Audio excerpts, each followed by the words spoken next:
Kau tiba di sini dengan keyakinan bahwa kau memahami sesuatu tentang dunia dan tiba-tiba pegunungan utara menatapmu bagai makhluk purba. Di atas sana, puncak-puncaknya menjulang begitu tajam hingga langit seakan terbelah. Dan saat kau terus melangkah, bentang alam kolosal itu berubah tanpa peringatan. Beberapa kilometer lebih jauh ke selatan, debu gurun mengepul bagai asap, seolah bumi bernapas.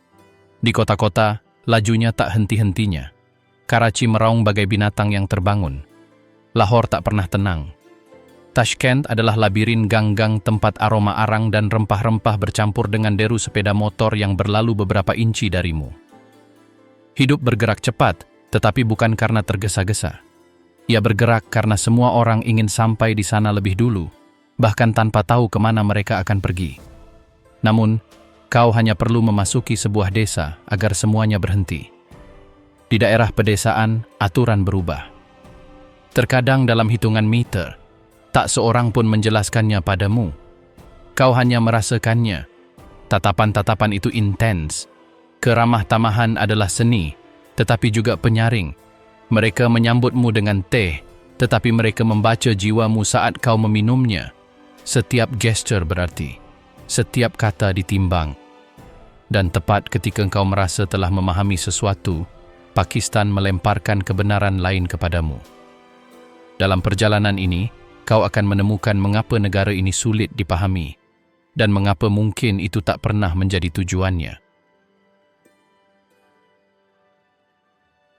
Negeri-negeri di mana realitas berubah. Bentuk secercah cahaya terakhir dari pengantar masih menggantung di udara ketika lanskap pertama muncul. Medan yang begitu luas hingga sulit dipercaya ia berada di planet yang sama dengan kota-kota yang padat penduduk. Di hadapanmu terbentang gurun yang tak menyerupai daratan. Lebih mirip lautan yang tenang. Pasirnya membentang seolah hidup dan setiap bukit pasir berubah bentuk mengikuti angin. Disinilah semuanya bermula. Karena untuk memahami Pakistan, pertama-tama kau harus memahami bagaimana negeri-negeri ini membentuk jiwa penghuninya. Dan saat kau meninggalkan gambaran pertama itu, sesuatu muncul yang memecah kesunyian gurun. Desa-desa yang muncul dari antara bukit pasir. Desa-desa itu tidak besar, juga tidak modern. Mereka tampak seperti sisa-sisa masa lalu yang tak kunjung hilang. Rumah-rumah dibangun dari lumpur dan kayu.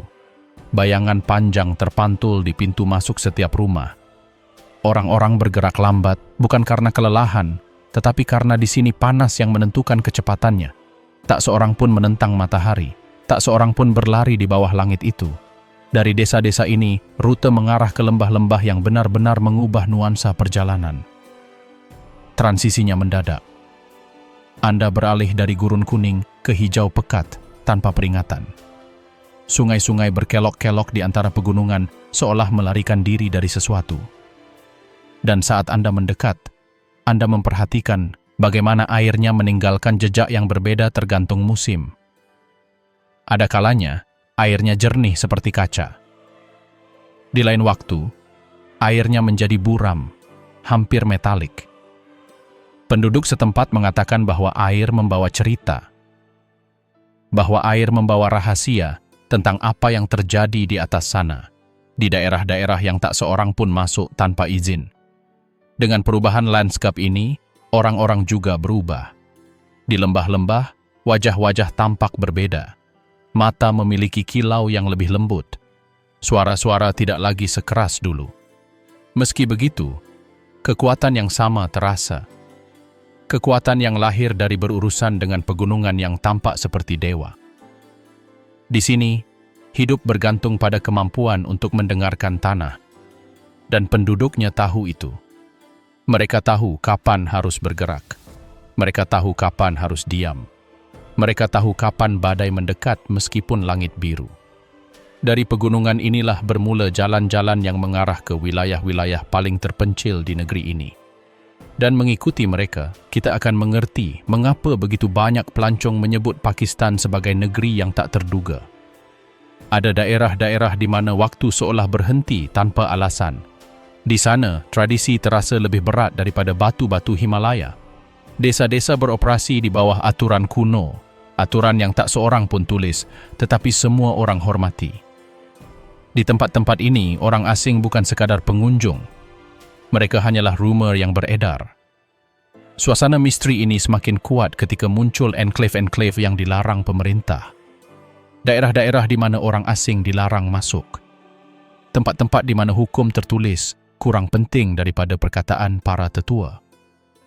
Kendalinya tak terlihat. Tak ada pagar. Tak ada pos militer di setiap sudut. Tapi terasa. Tekanan terasa di udara. Ini adalah kewaspadaan diam-diam yang mengingatkan Anda bahwa negeri-negeri ini tidak terbuka untuk sembarang orang. Dan tepat ketika perjalanan tampak stabil, muncullah daerah di mana jalan-jalan terpecah. Di mana realitas bergeser lagi. Jalan-jalan menyempit. Gunung itu menutup seolah ingin menelan Anda bulat-bulat. Debu menempel di pakaian Anda. Mesin menderu lemah. Namun, penduduk setempat terus maju tanpa rasa takut. Bagi mereka, rute-rute ini tidak berbahaya, melainkan sebuah ujian. Setiap tikungan adalah tantangan. Setiap jembatan gantung adalah pengingat bahwa hidup di sini tidaklah nyaman, sulit, namun juga bermartabat. Setelah melintasi rute-rute ini, desa-desa menyingkap detail yang tak terlihat dari jauh. Di banyak desa, kekuasaan berada di tangan mereka yang tak pernah muncul dalam foto.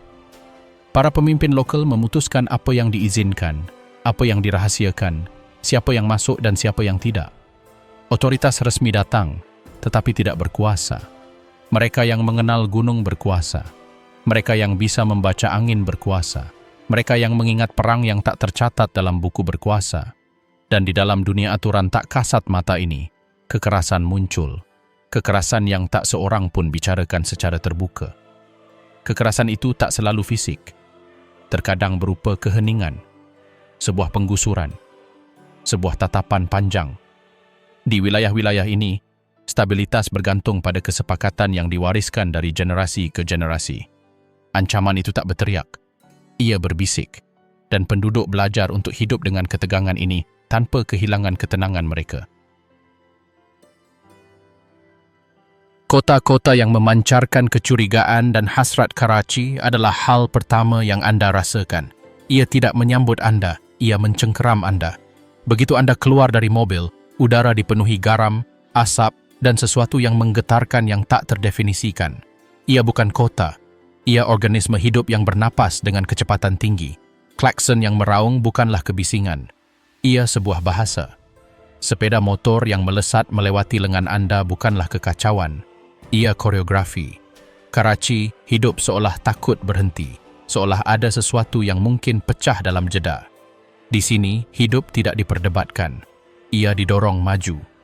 Jalanan terasa improvisasi, tetapi ada logika internal, semacam kompas sosial yang diketahui semua orang kecuali Anda. Di menit yang sama, Anda dapat melihat pria-pria berjas barat berjalan berdampingan dengan orang-orang lain, yang tampaknya telah melangkah keluar dari abad yang berbeda. Anak-anak muda dengan headphone di samping orang-orang tua yang matanya menyimpan ribuan tahun pengalaman. Para wanita yang terbalut dari ujung kepala hingga ujung kaki menyilang di depan para gadis bercelana jin ketat dan riasan sempurna. Segala sesuatu hidup berdampingan, tetapi koeksistensi itu rapuh. Satu pandangan yang salah saja sudah cukup untuk mengubah suasana. Beberapa blok dari pelabuhan, pasar-pasar bergemuruh seolah dunia tak mampu menampung begitu banyak warna. Buah-buahan tampak berkilau dari dalam. Aroma ikan segar berpadu dengan rempah-rempah yang membakar hidung. Para pedagang meneriakkan harga dengan otoritas yang nyaris mistis. Setiap kios adalah semesta. Satu menjual panci, yang lain karpet, barang antik lain yang mungkin tak setua itu, tetapi tetap bercerita. Dan di tengah semua ini, selalu ada mata yang mengawasi. Karachi bergetar, tetapi juga mengawasi. Kota ini memiliki dua wajah, yang tampak dan yang tersembunyi. Anda melihat yang tampak di siang hari, di kantor-kantor kaca, di kafe-kafe tempat anak muda mencoba meniru, dengan cara mereka sendiri, estetika Dubai. Namun ketika malam tiba, Karachi yang lain muncul. Karachi yang aturannya menjadi fleksibel. Ada lingkungan tempat keheningan merajalela, dan yang lain tempat musik mendobrak semua aturan tertulis. Karachi bukanlah kota yang berbahaya menurut definisinya, seperti yang diyakini banyak orang luar. Kota ini tak terduga, kota yang menuntut Anda memahami kode-kodenya sebelum membiarkan Anda bernapas lega. Lahore, di sisi lain, tidak berteriak, ia menggoda. Kota ini adalah tempat sejarah menggantung di udara, di mana setiap bangunan seolah menyimpan kisah cinta atau perang. Pusat kota bergetar dengan beban berabad-abad, tetapi lingkungan modernnya bisa menjadi bagian dari kota metropolitan global manapun. Lahore memiliki sesuatu yang tak akan pernah dimiliki Karachi. Keanggunan dunia lama yang nyaris dramatis.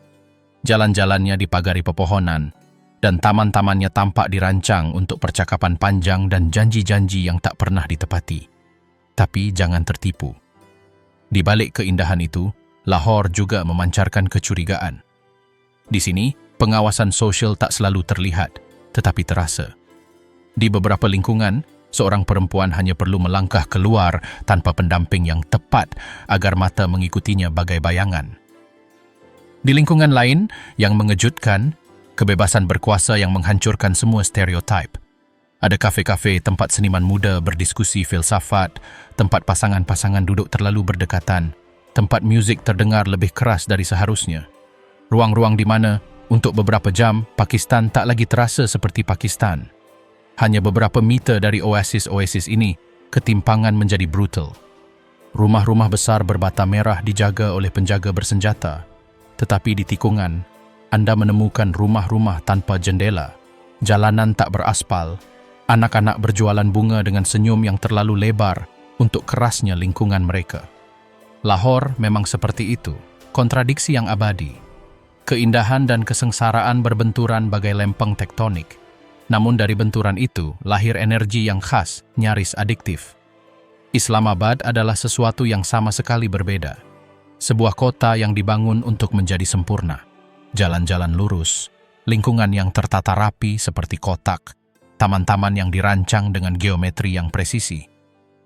Islamabad ingin menjadi beradab, modern, hampir seperti Eropa, dan berhasil sampai batas tertentu. Ini adalah kota tempat keputusan dibuat, tempat elit politik tinggal, tempat para diplomat berjalan santai. Namun kesempurnaan itu harus dibayar dengan harga. Hidup di sini terasa diawasi.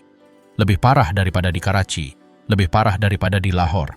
Islamabad tertib karena memang harus begitu, tenang karena ketenangan itu wajib. Di Islamabad, bayang-bayangnya tak begitu kentara, tetapi tetap ada. Kafe-kafe elegan, tempat 5 bahasa dituturkan di satu meja, menyembunyikan percakapan yang seharusnya tak pernah lepas dari dinding-dinding itu.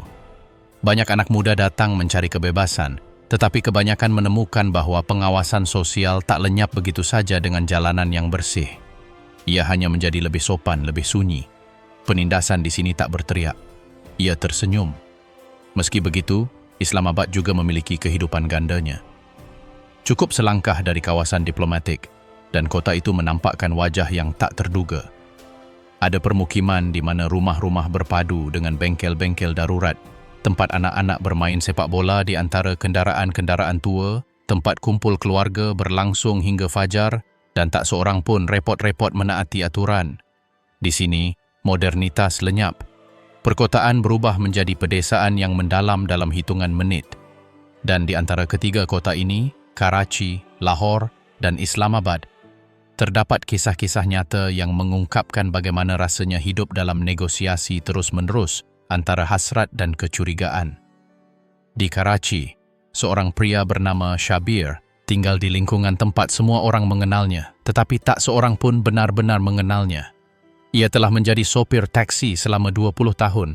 Namun, setiap hari seseorang bertanya kepadanya, "Jadi dari daerah mana Anda berasal?"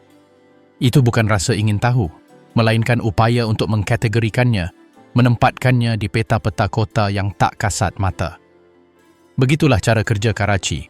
Identitas adalah teka-teki bahasa, lingkungan, agama, dan nama keluarga. Setiap bagian menentukan seberapa jauh Anda dapat bergerak, di mana Anda dapat bekerja, dan bahkan siapa yang menyapa Anda terlebih dahulu. Di Lahore, Seorang perempuan muda bernama Amna meninggalkan rumahnya dengan rambut terurai hanya ketika ia tiba di universitasnya. Di lingkungannya, ia tak bisa melakukannya tanpa menimbulkan bisik-bisik. Namun di kampus, ia menjadi pribadi yang berbeda. Di sana ia tertawa, bereksperimen, dan mengekspresikan dirinya. Mereka adalah dua dunia yang dipisahkan oleh perjalanan 10 menit. Hidupnya bagaikan pendulum, kebebasan dan batasan setiap hari. Di Islamabad, seorang insinyur bernama Rafiq tinggal di sebuah kompleks apartemen dengan keamanan yang sangat ketat. Kamera di setiap sudut, penjaga yang menggeledah pengunjung, dan aturan yang melarang pertemuan di malam hari. Namun setiap Jumat malam, ia dan teman-temannya berkendara 15 menit ke sebuah pasar kecil, tempat musik menggelegar dan kios-kios makanan beroperasi hingga pukul 3 pagi. Di sana, jauh dari kesempurnaan kota yang teratur, mereka merasa kota itu memberi mereka ruang untuk bernapas. Kisah-kisah ini bukanlah pengecualian. Kisah-kisah ini adalah denyut nadi perkotaan Pakistan. Sebuah negara yang terbelah antara tradisi yang saksama dan modernitas yang menggoda. Kota-kotanya adalah cerminan dari perjuangan ini. Karachi menunjukkan intensitasnya, Lahore, dualitasnya, Islamabad, ilusi kendali. Dan di dalam segitiga ini, terdapat sudut-sudut malam di mana penampilan runtuh. Di Karachi terdapat barbar tak terlihat, tersembunyi di rumah-rumah tanpa papan nama. Lampu redup, pintu tertutup, musik lembut. Itulah ruang-ruang di mana yang terlarang tampak diizinkan, tetapi hanya bagi sebagian orang. Malam di Lahore bergetar dengan cara yang berbeda. Restoran yang tutup larut malam, teras tempat keluarga berlama-lama mengobrol, tetapi juga area-area yang polisi pilih untuk tidak masuki. Islamabad, meskipun lebih tertutup, memiliki pesta-pesta private yang beroperasi dengan aturan sederhana. Apa yang terjadi di dalam, tetap di dalam. Namun, di balik malam, yang terlarang dan yang ambigu, ada sesuatu yang lebih kuat, kehidupan. Kehidupan yang menempa jalannya sendiri di tengah keterbatasan, mata-mata yang mengintip dan ketidaksetaraan. Kehidupan yang bertahan. 3 kota, 3 temperamen, 3 cara bernapas kecurigaan, dan hasrat. Karena di Pakistan, urban tidak pernah sekadar urban. Ia selalu menjadi batas, antara yang diizinkan dan yang tersembunyi, antara publik dan yang intim, antara apa yang terlihat dan apa yang diimpikan. Dan ketika Anda berjalan di kota-kota ini, Anda merasa ada sesuatu yang mengawasi Anda. Tetapi juga ada sesuatu yang memanggil Anda. Rasa yang terlahir di antara asap dan keyakinan aromanya tiba sebelum kata-kata terucap. Itulah yang sering terjadi di Pakistan. Bab sebelumnya membawa kita ke jalanan yang menyembunyikan hasrat dan kecurigaan. Jadi masuk akal jika kini kita memasuki tempat di mana tak seorang pun menyembunyikan apapun, dapur. Di sini, kebenaran tak tersembunyi. Ia berbau, ia membakar, ia menodai. Dan ketika sesuatu dimasak di Pakistan, ia tak dilakukan dalam diam.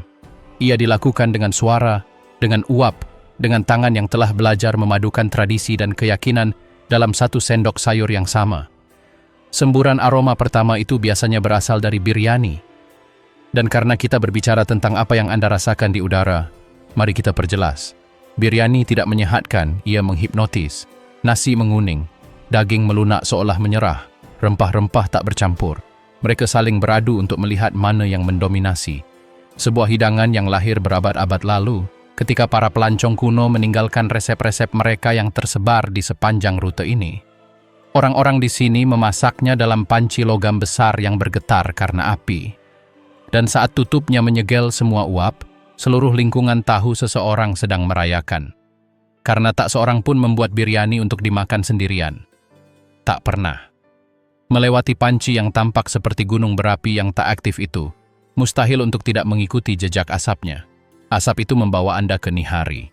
Dan karena kita telah berbicara tentang hidangan yang merayakan, sekarang kita memasuki hidangan yang menyembuhkan. Nihari dibiarkan matang selama berjam-jam. Terkadang sepanjang malam. Mereka menyiapkannya di dapur kecil atau di restoran yang menyerupai gua hangat. Dagingnya meleleh saat kaldu mengental. Seorang juru masak mengaduk sendok sayur dengan kesabaran seorang biksu. Ia tidak terburu-buru. Ia tidak memandangnya dengan cemas. Karena nihari menuntut waktu. Sebagaimana iman menuntut ketekunan. Itulah sebabnya banyak orang menyebutnya hidangan jiwa, bukan karena alasan puitis. Mereka mengatakannya karena di musim dingin, ketika hawa dingin menusuk kulit, semangkuk nihari menyegarkan tubuh Anda. Setelah kaldu kental itu, lidah mendambakan sesuatu yang lebih sederhana. Itulah mengapa kita beralih ke karahi. Dan karena kita telah mengikuti jejak panas, di sini kita menemukannya dilepaskan. Suara karahi terdengar seperti badai kecil di dalam wajan yang menghitam. Minyak memercik, daging mendesis, tomat meleleh dengan mudah. Orang-orang suka memakannya langsung dari api, tanpa menunggu, tanpa sopan santun. Dan ketika seseorang meletakkan karahi di atas meja, tidak perlu mengumumkannya. Suara itu mengumumkannya dengan sendirinya. Ini adalah hidangan yang tidak meminta izin. Ia masuk, ia menghantam dengan keras, ia menaklukkan. Dengan lidah kita yang masih panas, saatnya untuk istirahat. Dan karena kita baru saja menahan begitu banyak panas, kita sekarang melihat sesuatu yang lebih lembut. Paratha. Mereka bukan hidangan utama. Mereka adalah tempat berlindung.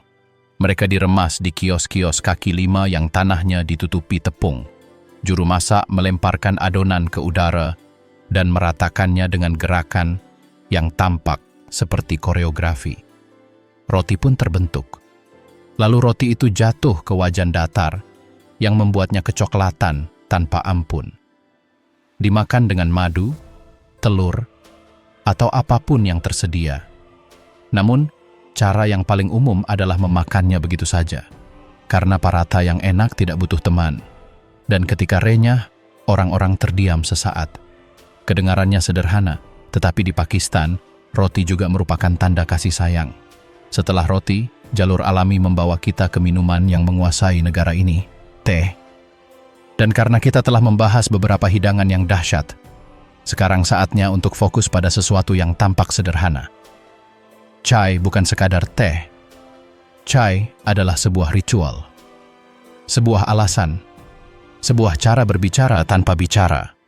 Chai disiapkan dalam panci kecil yang mendidih terus-menerus. Selalu ada kapulaga, terkadang jahe, terkadang susu kental yang mengubah segalanya menjadi campuran yang hampir membuat ketagihan. Orang minum chai untuk berpikir, untuk bernegosiasi, untuk berdebat, untuk jatuh cinta. Di Pakistan, jika seseorang menawari Anda teh, mereka membuka pintu untuk Anda, meskipun mereka tidak mengatakannya. Isyarat menawarkan sesuatu yang hangat ini berkaitan dengan adat istiadat lain, keramah tamahan.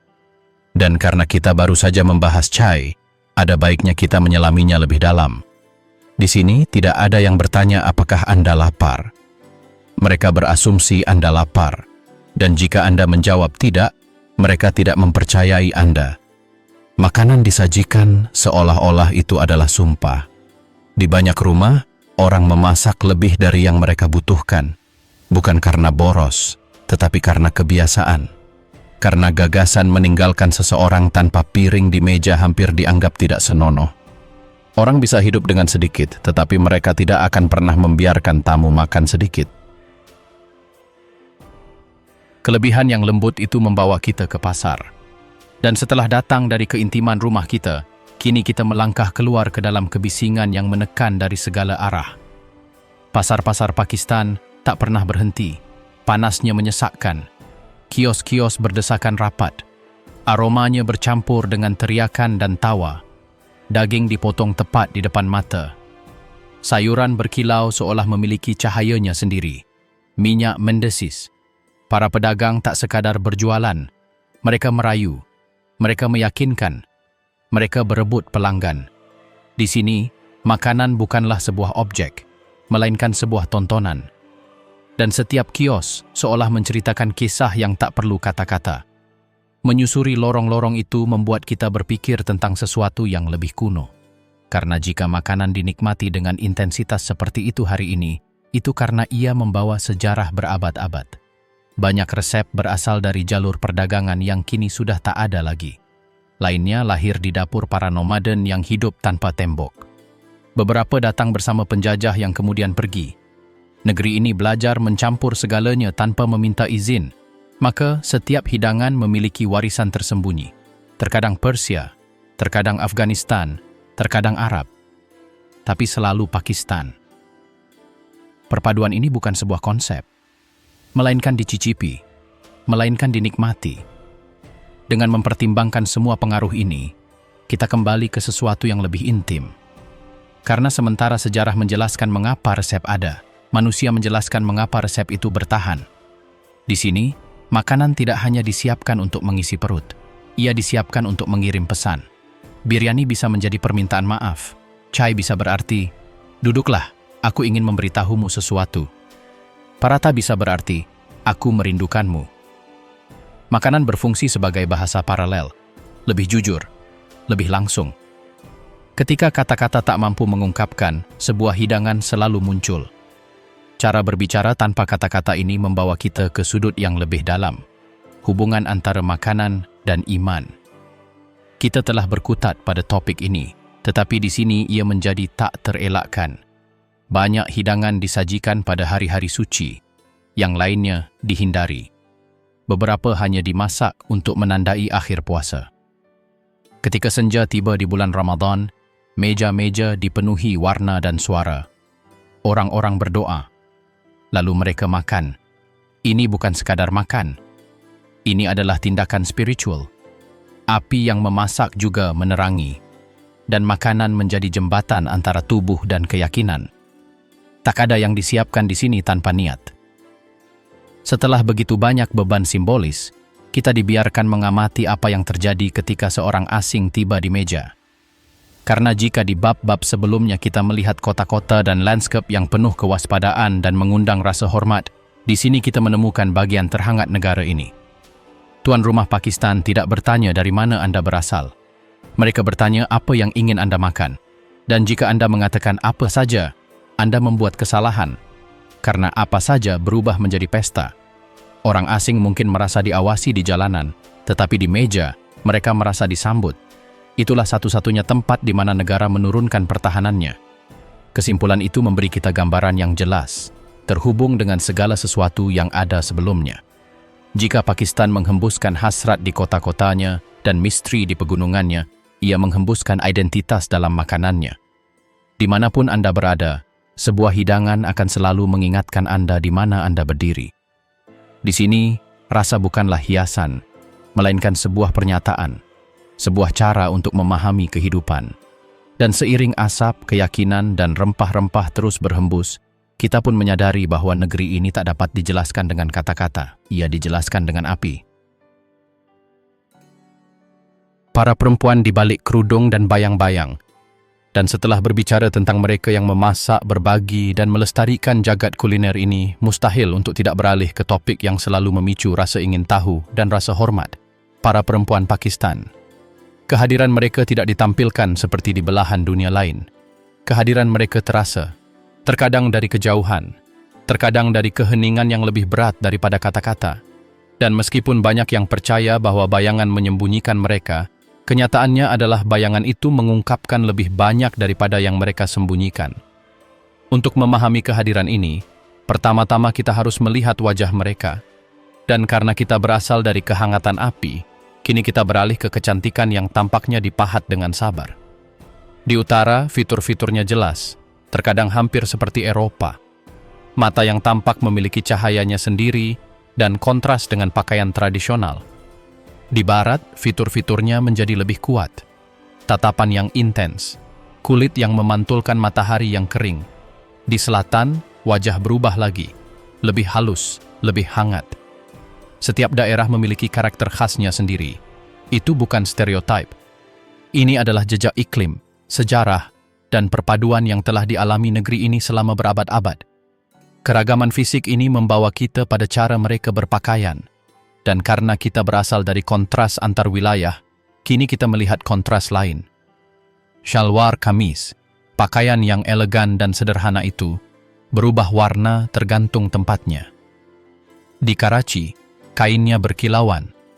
Di Lahore, sulamannya bercerita. Di desa-desa terpencil, pakaiannya lebih sederhana, lebih praktis. Dan di antara desain-desain ini, jilbab muncul. Terkadang tegas, terkadang ringan. Tidak selalu karena kewajiban, Terkadang karena adat, terkadang untuk identitas, terkadang karena selera. Setiap perempuan mengenakannya dengan caranya sendiri, meskipun dari luar mungkin tampak sama. Dengan mempertimbangkan pakaian, langkah alami selanjutnya adalah tatapan sosial.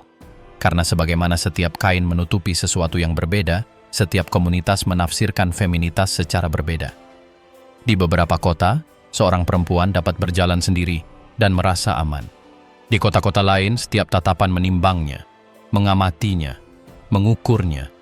Dan meskipun itu mungkin terdengar bermusuhan, banyak perempuan telah belajar bergerak seolah berjalan di atas es. Dengan hati-hati, dengan kekuatan, dengan martabat yang tak perlu diributkan. Karena di Pakistan, keanggunan adalah sebuah tindakan perlawanan. Beban sosial ini membawa kita pada kehidupan sehari-hari mereka. Setelah kita melihat bagaimana mereka dipersepsikan, saatnya melihat bagaimana mereka hidup. Pendidikan, misalnya, sedang mengalami kemajuan. Lebih banyak anak perempuan yang bersekolah. Lebih banyak perempuan yang menempuh pendidikan tinggi. Namun masih ada wilayah di mana belajar tetap menjadi tantangan. Bukan karena mereka tidak mau, karena lingkungan mereka tidak memungkinkan. Di rumah, banyak yang menanggung beban rumah tangga. Mereka berkoordinasi, memasak, merawat orang lain, dan berorganisasi. Namun mereka memimpikan sesuatu yang lebih. Tidak semua dari mereka mencari kemerdekaan. Beberapa menginginkan apa yang mereka miliki. Yang lain mendambakan kehidupan yang berbeda. Namun hanya sedikit yang mengungkapkannya dengan lantang. Setelah melihat sekilas rutinitas harian mereka, mustahil untuk mengabaikan ambisi mereka. Dan karena kita berasal dari keheningan, sekarang saatnya untuk berbicara tentang keinginan. Banyak perempuan ingin memulai bisnis, untuk berkarya, untuk bekerja. Beberapa melakukannya dari rumah, merajut, menyulam, memasak, hingga berjualan. Yang lain memasuki kantor dan universitas. Di kota-kota besar sudah ada pengacara, dokter, dan jurnalis. Tidak selalu mudah bagi mereka. Masyarakat memperhatikan setiap langkah mereka, setiap gestur, setiap kemajuan. Namun mereka bertahan. Bukan karena pemberontakan, karena keyakinan. Dorongan ini mengungkapkan realitas lain. Keterbatasan. Dan betapapun tidak nyamannya, keterbatasan itu harus diakui. Ada keluarga di mana perempuan tidak dapat memilih pasangan mereka, atau pekerjaan mereka, atau studi mereka. Ada lingkungan di mana pendapat perempuan hanya didengar ketika ada kesempatan, di mana kesopanan dituntut seolah-olah itu adalah perisai. Namun, banyak perempuan menemukan celah-celah kecil sebagai diri mereka sendiri. Seorang teman yang dapat dipercaya, sebuah pintu yang setengah terbuka, sebuah sore berbelanja tanpa pengawasan, kebebasan kecil yang terasa sangat besar. Berbicara tentang keterbatasan, isu yang paling sensitif muncul, melanggarnya. Karena sementara beberapa orang menerima aturan ini, yang lain menentangnya. Tidak selalu secara terbuka, terkadang dengan sedikit gerakan, seorang perempuan yang memutuskan untuk belajar tanpa izin, yang lain yang menolak perjodohan. Cinta di bawah pengawasan. Di Pakistan, cinta tak berjalan bebas. Ia berjingkat-jingkat. Ia menarik napas dalam-dalam sebelum bergerak. Ia bersembunyi di antara kerumunan dan, sebisa mungkin, mengekspresikan dirinya dalam gerakan-gerakan yang begitu halus hingga tak disadari orang asing. Di sini, setiap perasaan dibingkai oleh jalinan norma keluarga, agama, dan sosial yang tak kasat mata yang memantau setiap gesture. Cinta tidak dilarang, tetapi diatur. Ia diawasi. Ia dipertanyakan. Namun, ia tetap tumbuh subur. Cinta bermula di kota-kota, tempat jutaan anak muda hidup di antara dua dunia. Siang hari, mereka bersekolah, kuliah, atau bekerja di mana pria dan wanita berbaur, meskipun dengan batasan. Malam harinya, mereka pulang ke tempat di mana keintiman tak hanya private, tetapi juga dibagi secara ketat. Di mana tak ada yang luput dari perhatian. Di mana sebuah pesan, panggilan telepon, atau foto dapat memicu percakapan canggung atau konsekuensi nyata. Cinta murni, tetapi terus-menerus diawasi. Begitulah seorang mahasiswa dari Lahore, menggambarkannya dalam sebuah wawancara informal. Dia tidak mengatakan bahwa cinta itu mustahil. Dia merujuk pada fakta bahwa hubungan apapun, bahkan yang paling polos sekalipun, diteliti. Namun, pengamatan yang sama itu melahirkan kecerdikan, menciptakan strategi, menciptakan rute rahasia untuk saling bertemu, berbincang, dan merasakan. Di daerah terpadat, terutama di Karachi dan Lahore, pusat perbelanjaan telah menjadi salah satu tempat berlindung favorit bagi pasangan. Bukan karena romantis, tetapi karena netral. Pengawasan keluarga terkikis di antara ratusan orang yang berjalan kaki, berbelanja, dan makan. Di sana, dua anak muda mungkin bertemu secara kebetulan sepulang sekolah. Percakapan 3 menit di samping toko pakaian bisa berarti lebih dari 100 pesan teks. Sebuah buku yang dipertukarkan dengan sangat hati-hati dapat menyembunyikan surat yang terlipat di antara halaman-halamannya. Dan bisikan sederhana, "Apa kabar?" di tengah keramaian dapat menyimpan keseluruhan cerita. Kuncinya adalah kebijaksanaan. Pandangan sekilas, jarak yang terukur, waktu yang diperhitungkan. Semuanya dilakukan dengan cepat. Semuanya dilakukan seolah-olah tidak terjadi apa-apa. Namun tidak semua pertemuan bisa terjadi di depan umum. Di kota-kota yang lebih konservatif, seperti Peshawar atau Quetta, bahkan sekadar bertukar kata antara pria dan wanita pun bisa menimbulkan kecurigaan. Disitulah kreativitas mencapai tingkatan lain. Percakapan melalui telepon tetangga, pesan yang dikirim dari akun sekunder, atau jalan-jalan santai di mana pasangan melewati jalan yang sama pada waktu yang sama, tanpa henti. Henti adalah cinta yang dijalani seperti operasi rahasia. Kencan terbatas, tetapi sangat bermakna. Bagi orang Barat, kencan bisa berupa makan malam, menonton film, atau berjalan-jalan. Di Pakistan, konsepnya berbeda. Kencan bisa berupa berbicara dari ujung perpustakaan yang berlawanan, bertemu di becak hanya untuk berbagi tumpangan 5 menit, berjalan berdekatan tetapi tidak bersama di taman umum, bertukar kartu dengan nomor tulisan tangan, atau sekadar bertemu di teras rumah keluarga, masing-masing dari pihaknya sendiri, dipisahkan oleh udara dan norma sosial, tetapi disatukan oleh niat. Pasangan menjadi ahli kerahasiaan. Dan setiap gesture yang di tempat lain dianggap biasa saja, menawarkan teh, memberi bunga, berbagi lelucon. Di sini memiliki makna yang mendalam, emosional, dan hampir seremonial. Itu menjadi sebuah tindakan keberanian, karena mencintai dalam konteks yang diawasi tidak hanya membutuhkan hasrat, tetapi juga keyakinan. Membicarakan romansa di Pakistan juga berarti membicarakan keluarga. Di sini, cinta bukan hanya antara dua orang. Ini adalah masalah kolektif. Keluarga adalah penjaga kehormatan, garis keturunan, dan rasa hormat sosial. Itulah sebabnya hubungan yang tidak disetujui bisa menjadi pertempuran diam-diam. Ada kisah-kisah tentang anak muda yang saling mencintai selama bertahun-tahun tanpa Tradisi yang menjinakkan jiwa di Pakistan. Tradisi bukanlah kenangan. Tradisi adalah kekuatan yang hidup. Tradisi adalah peta yang memandu jutaan orang, bahkan ketika modernitas mencoba menempa jalan baru. Di sini, segala sesuatu, mulai dari pernikahan hingga ucapan selamat sehari-hari, memiliki makna yang mendalam, berakar pada perpaduan yang mengejutkan antara Islam, budaya daerah, takhayul kuno, dan warisan yang telah ada berabad-abad sebelum negara ini berdiri. Ini adalah tradisi yang tidak hanya mengatur kehidupan, tetapi juga membentuk jiwa, mendisiplinkannya, dan menyertainya. Beberapa memukau dengan keindahannya, lainnya dengan intensitasnya, dan semuanya mengungkapkan kebenaran yang kuat. Pakistan adalah negara di mana masa lalu masih berhembus dalam masa kini. Hanya sedikit hal yang dapat menggambarkan hati Pakistan lebih baik daripada pernikahan. Namun, menyebutnya pernikahan adalah pernyataan yang meremehkan. Di sini, menikah adalah festival yang berlangsung selama beberapa hari, sebuah koreografi rumit yang melibatkan seluruh keluarga. Bahkan mereka yang tak akur pun mengesampingkan ketegangan mereka, setidaknya untuk beberapa hari, karena pernikahan bukan sekadar perayaan, melainkan masalah kehormatan. Upacara dimulai dengan mayun, sebuah ritual intim di mana keluarga mempelai wanita mengoleskan minyak dan kunyit untuk memberkatinya dengan kesehatan dan kesuburan. Adegannya indah. Para perempuan bernyanyi, tangan mereka menguning, tawa gugup, sang pengantin wanita diselimuti bunga. Bagi orang asing, itu tampak seperti adegan dari dongeng kuno.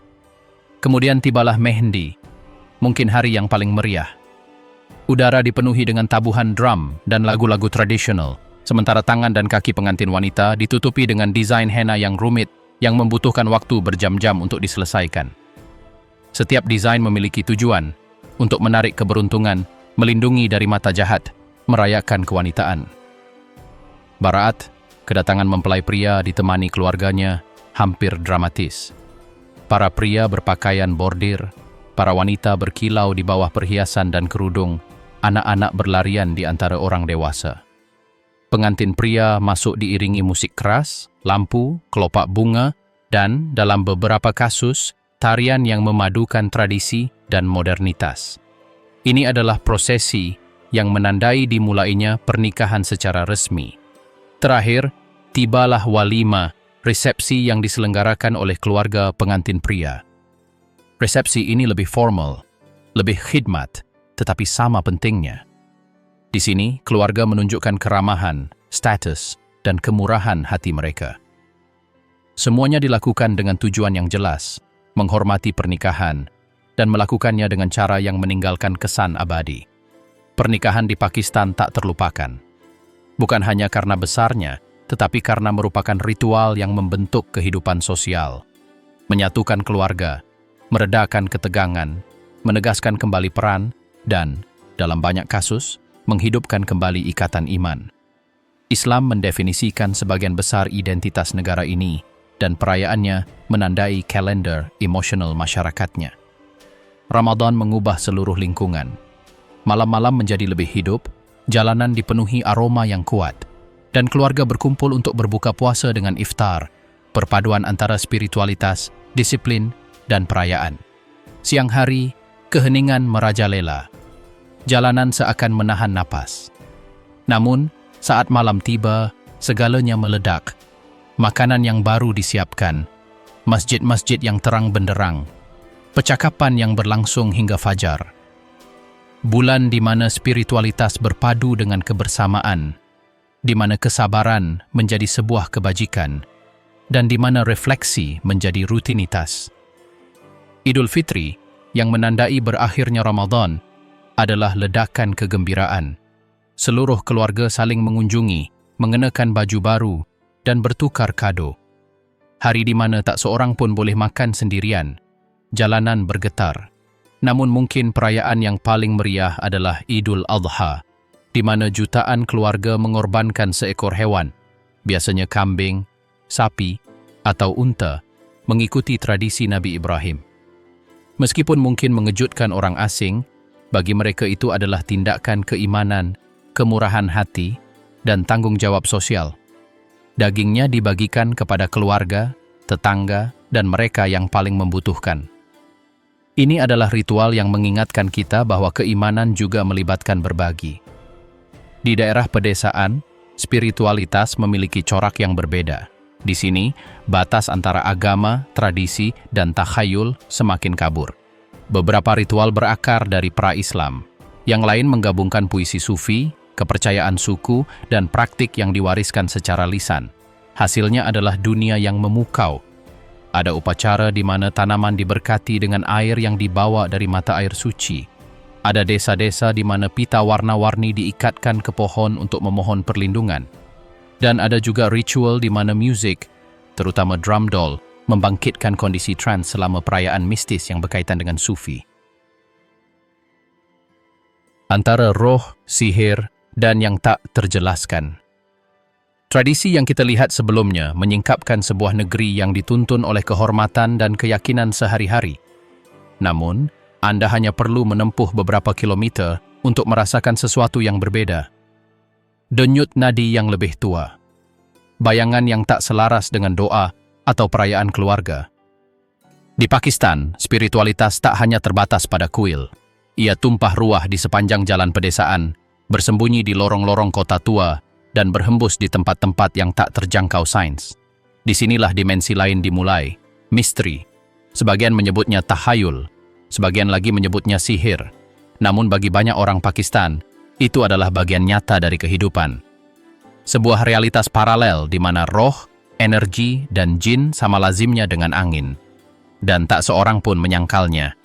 Karena menyangkalnya sama saja dengan memprovokasi apa yang tak seharusnya diprovokasi. Upacara yang paling intens biasanya berlangsung jauh dari jalan utama. Di desa-desa yang listriknya padam, tempat tabuhan genderang terdengar dari kejauhan.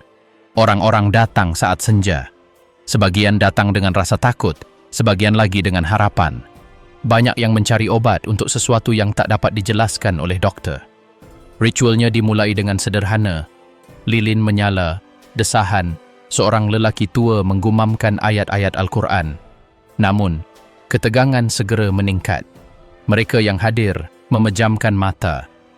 Keheningan dipecahkan oleh tabuhan drum. Dan setiap ketukan menandai perubahan suasana, seolah-olah ada orang lain yang memasuki ruangan tanpa diundang. Pengamat luar mungkin berpikir itu semua hanya sandiwara. Namun, kita hanya perlu melihat wajah-wajah mereka. Beberapa gemetar tanpa sadar, yang lain menangis tanpa alasan. Kemudian, ketika pemandu spiritual meninggikan suaranya, beberapa orang jatuh ke tanah seolah-olah tangan tak terlihat telah menekuk lutut mereka. Penduduk setempat menjelaskannya tanpa ragu. Roh merespons. Mereka tidak membantah. Mereka tidak membenarkan diri sendiri. Mereka menjalaninya. Setelah menyaksikan ritual-ritual pedesaan ini, orang-orang merasa telah melihat semuanya. Namun, tempat-tempat suci sufi membawa misteri ke tingkat yang lebih tinggi. Di sini, spiritualitas bukanlah ketenangan. Ia adalah api. Ia adalah musik yang berdebar di dada. Ia adalah tarian yang menjadi doa. Damal, tarian paling terkenal, mengubah suasana. Para pria berputar, kepala mereka terayun-ayun liar, tangan mereka terangkat ke langit yang seolah bergetar. Setiap gerakan adalah jembatan menuju keilahian.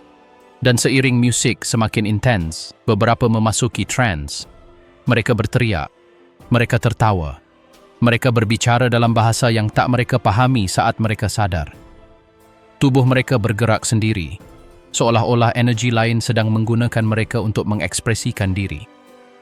Mereka yang mendekat untuk pertama kalinya merasakan ketakutan, namun ketakutan yang bercampur rasa ingin tahu. Rasanya seperti berdiri di hadapan kekuatan yang tak meminta izin, ia hanya mewujud. Dan para penjaga tempat suci mengetahui hal ini. Itulah sebabnya mereka merawat mereka yang jatuh ke tanah. Mereka menutupi mereka dengan selimut. Mereka mengipasi mereka. Mereka membiarkan mereka perlahan kembali ke tubuh mereka. Pengunjung asing terkadang membeku. Mereka tak tahu apakah harus menonton, mundur, atau melarikan diri. Namun penduduk setempat hanya tersenyum. Bagi mereka, itu wajar. Mereka tumbuh besar menyaksikan hal ini. Dan meskipun mereka tidak sepenuhnya memahaminya, mereka menghormatinya. Setelah malam seperti ini, seseorang perlu memahami apa yang mendorong begitu banyak orang untuk mencari pengalaman-pengalaman ini. Jawabannya muncul ketika Anda berbicara dengan seorang darwis, seorang pengikut sufi yang hidup dengan pengabdian. Mereka menjelaskan bahwa tubuh memiliki batas, tetapi jiwa tidak. Ketika musik mencapai intensitas tertentu, jiwa terbebaskan. Ketika genderang mengulangi ritme yang sama, hati selaras dengan sesuatu yang lebih agung. Para darwis berbicara tentang cinta. Cinta mistis yang tak berwujud. Cinta yang menyakitkan, yang menuntut pengorbanan, yang melarutkan ego. Dan pencarian ini dapat mengarah pada keadaan yang, dari luar, tampak seperti kepemilikan. Mereka melihatnya sebagai perjumpaan dengan yang ilahi. Meskipun sufi adalah cabang Islam yang sangat puitis, praktiknya bisa tampak radikal. Ada doa-doa yang diulang ratusan kali. Ada meditasi yang berlangsung berjam-jam. Ada doa-doa di mana tak seorang pun tidur. Dan ada saat-saat ketika keheningan begitu pekat, sehingga dunia seolah berhenti bergerak. Daerah pedesaan menyimpan kisah-kisah yang jarang diungkapkan dengan lantang. Kisah tentang orang-orang yang berbicara dengan suara orang lain. tentang anak muda yang kehilangan ingatan selama berhari-hari, tentang perempuan yang mengaku melihat bayangan bergerak tanpa jasad. Eksorsisme tidak selalu penuh kekerasan. Terkadang tenang, hampir seperti ayah. Sebuah dialog antara penyembuh dan apapun yang konon merasuki tubuh. Di lain waktu, menegangkan. Suara pir menjadi tegas, tangan terangkat. Orang sakit menjerit. Lilin berkelap-kelip seolah-olah ada sesuatu yang tak terlihat sedang berjalan-jalan. Yang paling skeptis menjelaskannya sebagai serangan panik atau krisis emosional. Namun penduduk setempat melihatnya dengan logika yang berbeda. Bagi mereka, dunia manusia hidup berdampingan dengan dunia lain. Dan dunia lain itu tidak selalu baik. Karena kita sedang membicarakan tentang kerasukan, saatnya memasuki wilayah yang lebih gelap. Di Pakistan, jin bukanlah makhluk dongeng. Mereka adalah sosok nyata. Roh-roh yang disebutkan dalam teks-teks kuno yang dapat menghuni reruntuhan, gunung, sumur, rumah-rumah kosong, dan bahkan pohon-pohon yang berdiri sendiri. Ada desa-desa yang tidak menebang pohon tertentu karena seseorang tinggal di sana. Ada juga jalan-jalan di mana pengemudi menghindari berhenti di malam hari. Dan area-area yang tak seorang pun membangun meskipun lokasinya ideal untuk itu. Kisah-kisah itu berulang.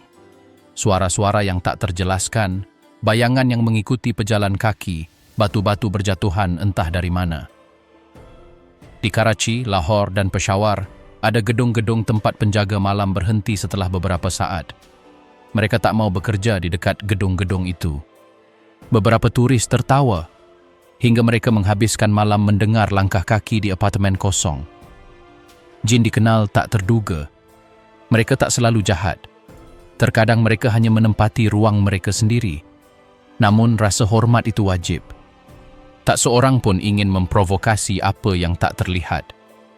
Setelah menjelajahi dunia-dunia ini, ritual, trance, kerasukan, jin, pertanyaan yang tak terelakkan muncul.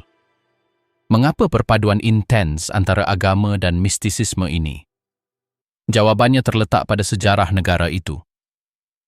Pakistan lahir di wilayah tempat beragam budaya hidup berdampingan selama berabad-abad. Hinduisme, Buddha, Islam, tradisi suku, kepercayaan animisme, dan praktik perdukunan meninggalkan jejak yang mendalam. Orang-orang tidak memisahkan pengaruh-pengaruh ini. Mereka mengalaminya secara alami. Sebuah doa mungkin diikuti dengan jimat. Sebuah pengusiran setan mungkin dimulai dengan sebuah ayat Al-Quran.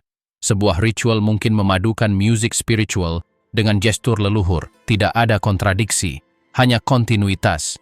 Iman mengatur, ketakutan melindungi. Tradisi menjelaskan apa yang tidak bisa dijelaskan oleh logika. Setelah membenamkan diri di alam semesta ini, seseorang akan mengerti mengapa Pakistan merupakan negara yang begitu sulit untuk diuraikan. Ia tidak dapat dipahami hanya melalui peta, tidak juga melalui buku-buku sejarah, tidak juga melalui analisis modern. Karena di sini, kehidupan yang tampak bergantung pada kehidupan yang tak kasat mata. Kehidupan yang diketahui semua orang, tetapi hanya sedikit yang berani menjelaskannya secara terus terang. Mereka yang bersentuhan dengan praktik-praktik ini muncul dalam perubahan. Bukan karena mereka percaya pada segalanya, tetapi karena mereka memahami sesuatu yang esensial. Bagi orang Pakistan, dunia spiritual bukanlah mitos, ia adalah bagian dari kehidupan sehari-hari. Sebuah kehadiran konstan yang menyertai, melindungi, dan terkadang menakutkan.